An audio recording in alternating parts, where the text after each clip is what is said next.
Hari Om. Today we will carry on our discussion of Bhagavad Geeta, chapter 17, from verse number 14. Now, if we recall, in the previous chapter 16, Krishna spoke about the division between divine people and the demoniac people.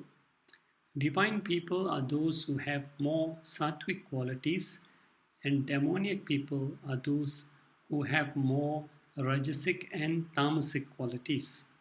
So how, if we are serious, if we want to progress on the spiritual path, obviously we have to cultivate more sattvic qualities. So in this chapter 17, Krishna talked about the four important practices that was given in verse number 7. The four important practices are ahara, the food that we consume; yajna, how we offer our prayers; dhanam, how we do charity; and tapas, how we maintain austerities. So these four practices each have sattvic, rajasic and tamasic varieties.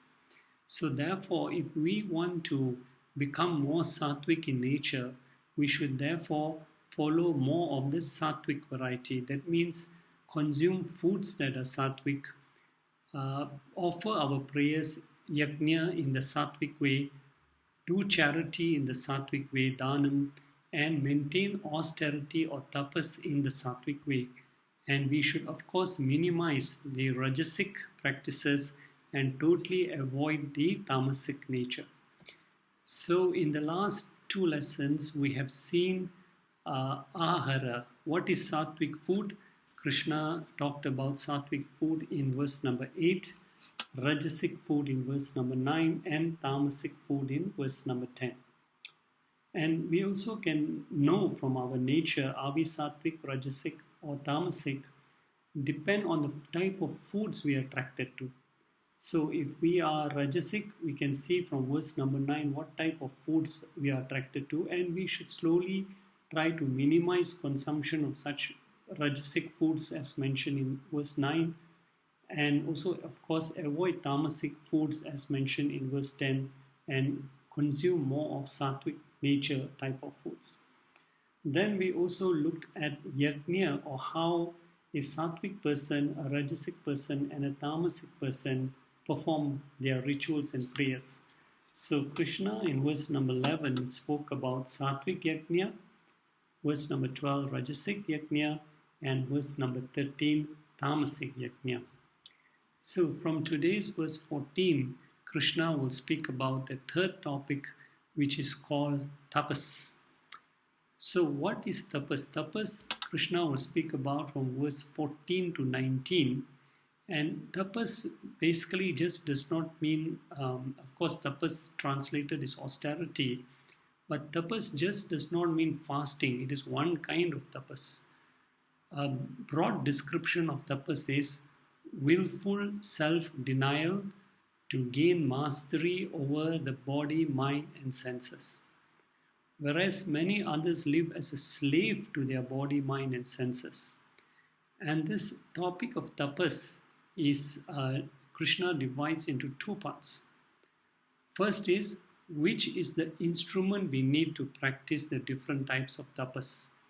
So one is vak tapas. Vak tapas means the austerity of speech. How a person, a sattvic person, what we call speaks, how a rajasic person speaks, how a tamasic person speaks. So one is austerity of speech, which is called vak tapas. The second is kaya tapas, which is austerity of the body. And the third is manasa tapas, a more subtle form of austerity, which is austerity of the mind. Thus, in short, tapas can be practiced at all three levels, from thought to speech to actions. The second thing that Krishna will talk about are the three types of tapas. What is sattvic, rajasic and tamasic tapas?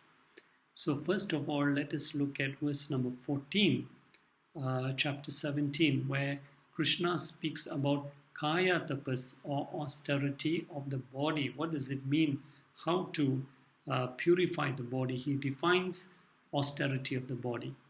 So what is kaya tapas? He says pujanam. Pujanam means this body can be purified through the performance of various worships or rituals. So rituals are a set of disciplines that are designed to reduce the nature of tamoguna or laziness of an individual.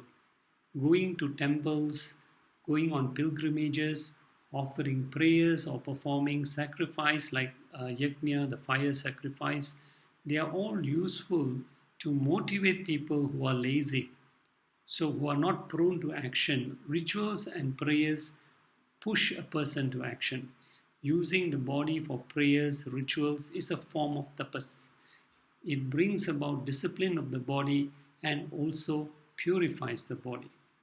Secondly, rituals are a wonderful system to maintain our relationship with God. We have an eternal relationship with God, whereas all other relationships are temporary. So how do we keep this connection with God constantly? Through our prayers, through our puja, we are reminded of our connection with the Lord. So every mantra that we chant has a significance to maintain this eternal connection. So the Lord says pujanam, meaning worship of what? Worship of what? Four aspects that can be worshipped. One is Krishna mentions here Deva. Deva here is in plural. So here we are talking about the various gods. Okay, and generally worship of Devas is divided into 5 main groups. That is worship of Vishnu. Worship of Vishnu, of course, covers worship of Krishna and Rama. Then the second is worship of Shiva in various forms that Shiva is there, including the lingam. 3 is worship of Shakti or the Devis, Parvati, Durga, Kali, etc. 4th is worship of Ganesha and the various forms of Ganesha. And finally, the 5th is worship of Surya or the sun. So as Brahman is formless, we worship the idols as a representation of the unmanifest Lord. So worship, the one Lord Krishna says is worship of Devas. Any Deva that we consider our Ishta Devata, we are attracted to that particular form, we should continuously, consistently worship it. Second is, the Lord says worship of Dvija. Dvija are those who are twice born. Twice born means they have gone through a study of religious texts and they have been initiated in the thread ceremony. That's why they are called twice born, because the first birth is from the mother's womb. Second birth is given by the guru when the student completes the required study of the scriptures and goes through the sacred thread initiation ceremony. First birth is physical birth, where the gurus are your parents. The second birth is the spiritual birth.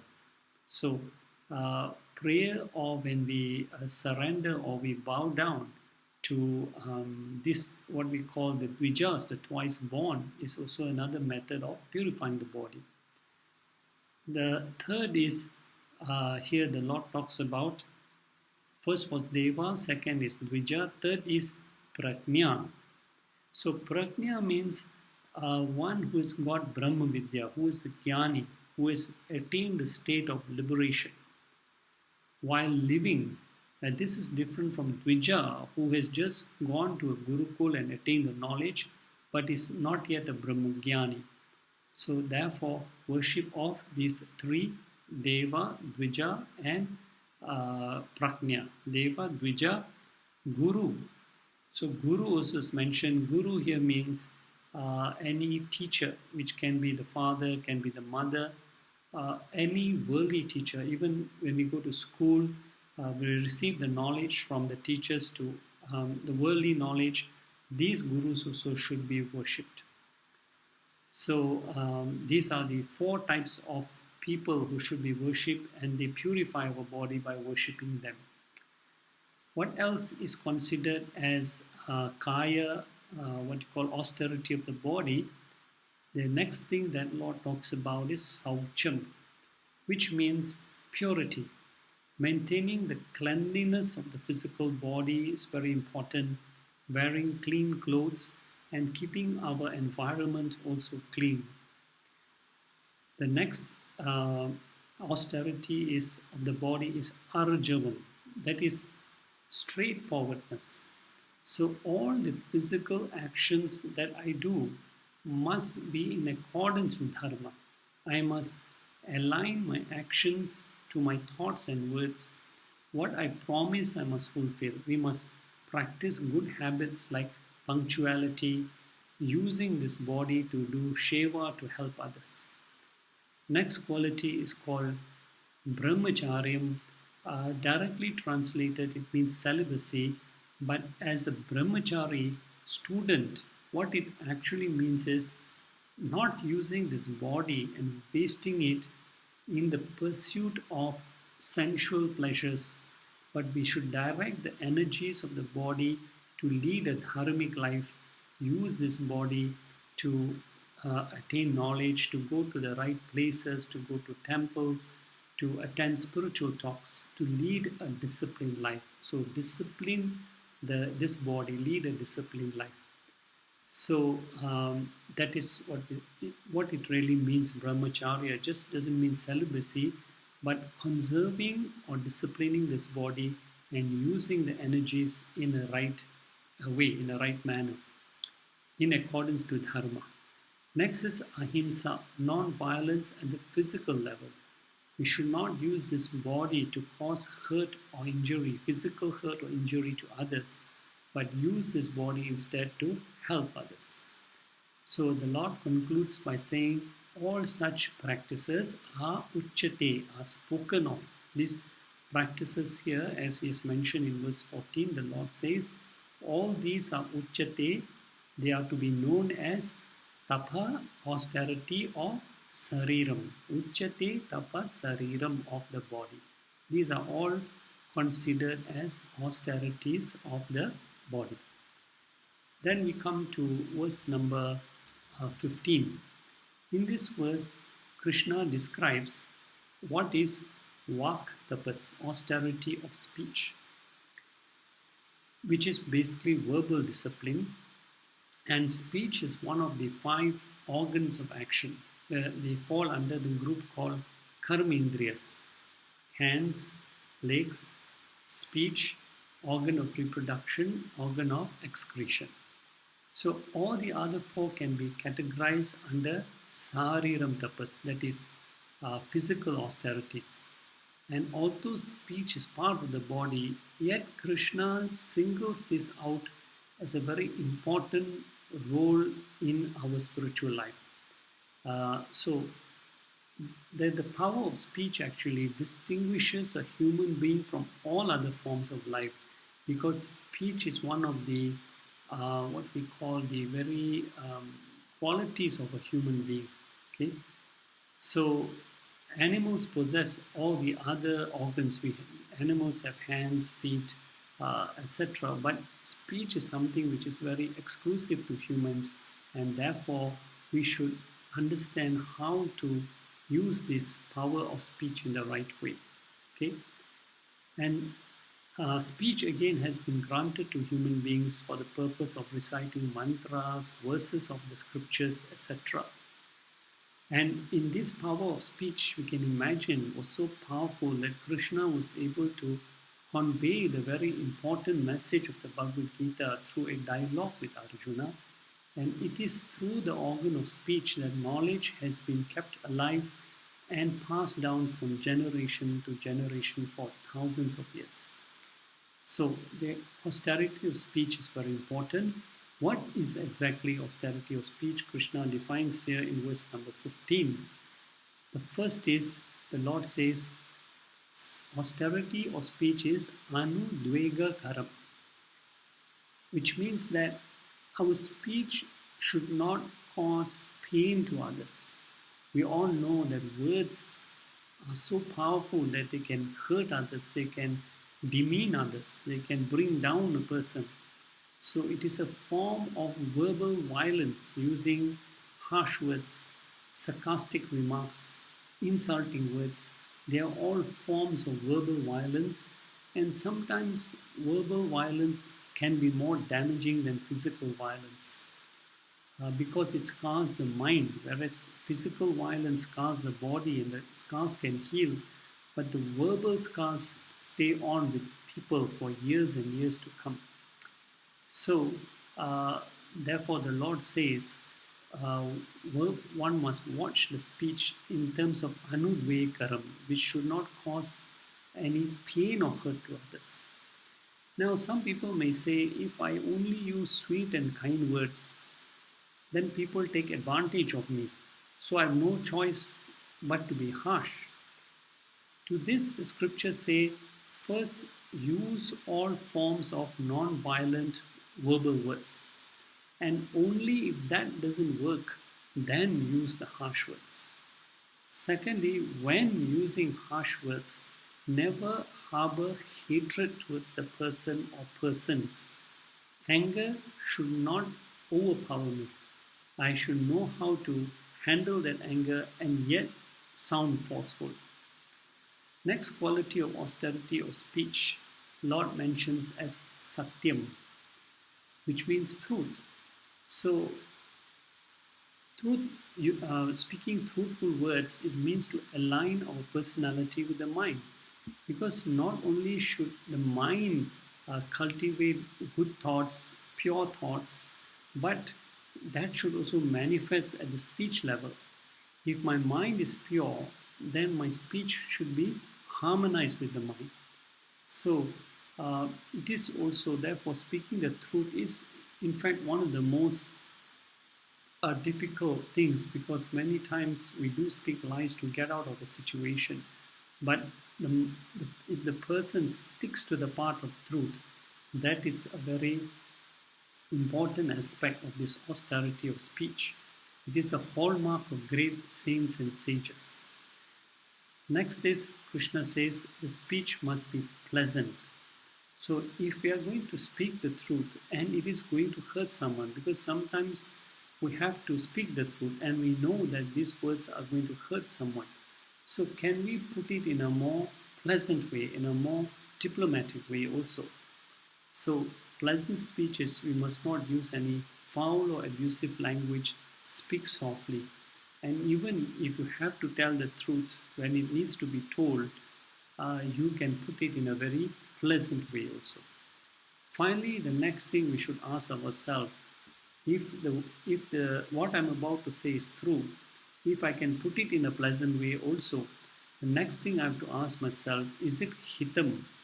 Is it beneficial of any use to the listener? Because sometimes we hear gossip, it may be true, but before we repeat it to someone else, we must ask ourselves, is it going to benefit the person who's going to listen? So, therefore, understand, firstly, speech must have quantity control, speak only when and what, and to whom it is necessary also. There is a saying, a wise man speaks because he has something to say. A wise man speaks because he has something to say. A fool speaks because he has to say something. A fool speaks because he has to say something. Whether it is necessary or required or not, he just blurts out whatever he feels like. So, as I said, speech must go through both quantity and quality controls. Quality control is, does it hurt the other person? Anudvekaram. Is it the truth, satyam? Is it based on facts and figures, or is it some hearsay? Can I speak this pleasantly, priyam? Even if it is the truth, can I put it in a pleasant way? And finally, even if it is the truth, even I can put it pleasantly, but is it going to be of any benefit to the listener, hitam? not for benefit of speaker but for benefit of listener. Thus, four types of quality control for speech are mentioned here. And one important lesson to learn from this is that since there are so many quality controls, it is better we talk only when it is necessary, so we have time to filter our speech, and therefore one should never give in to impulsive speech, especially when we are provoked. Maunam is sometimes the best sadhana, and sometimes, even if we have a good explanation, the person keeps on talking and not ready to listen. So, if we look at Krishna Arjuna dialogue in Gita, Krishna did not give any teachings when Arjuna was ranting away with all the arguments not to fight the war. Krishna did not say anything until Arjuna stopped talking and finally surrendered to Krishna, saying, I am your disciple, meaning I am now ready to listen to you. Then only Krishna started giving his teachings to Arjuna. Another quality for austerity of speech is Swadhyaya Abhyasanam. So Abhyasanam means what we call practice. Swadhyaya means the study of the scriptures. So one must not waste his speech, unnecessary talking, rubbish or nonsense or gossip, but use your power of speech to continuously chant the verses from the scriptures. So here the practice is not on studying and understanding the meaning, but just practice how to recite. So chanting mantras, chanting various verses from the scriptures, chanting various chapters of the Gita, all these are sacred words and they have a power to purify our organs of speech. So the Lord concludes on this verse number 15 by saying, Uchate, all these qualities mentioned in verse 15, the Lord says, Uchate are said to be tapas, austerity of one mayam, austerity of speech. Now we come to verse number 16. Here Krishna explains what is manasa tapas, austerity of the mind in verse number 16. And austerity of the mind is the most difficult as it involves the subtle internal organ. Okay, the other two, body and verbal, control are both external, they are gross organs. So here mind is practicing very subtle austerities. What is austerity of the mind? Lord explains in verse 16, he says, that the mind is actually always running towards the world, our relationships, possessions, positions, the past, the future. Mind is always in a state of constant restlessness. So how do we practice austerity of the mind? The Lord says, Manaha, mind should be prasada, tranquil. So only when the spiritual aspirant diverts his minds towards higher thoughts, noble thoughts. So we should be very careful. When wrong thoughts arise in us, we can't go on suppressing the thoughts.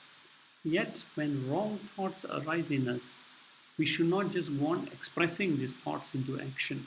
So what we should do is always be prepared, be very alert, be aware when negative thoughts are coming to your mind. We should learn how to divert. So don't suppress, don't express, but divert the energies of your mind towards higher thoughts, noble thoughts.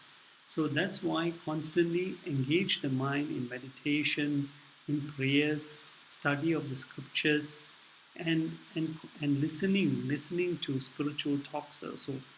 So this is very important, to keep the mind always channeled in higher or noble thoughts.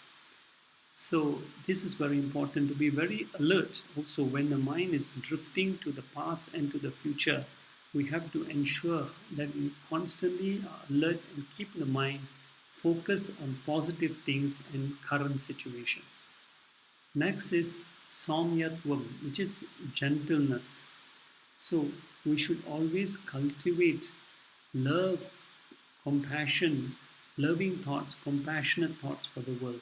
We should always think how to help others, how to bring about happiness to others. Don't allow the mind to cultivate violent thoughts or how to hurt others.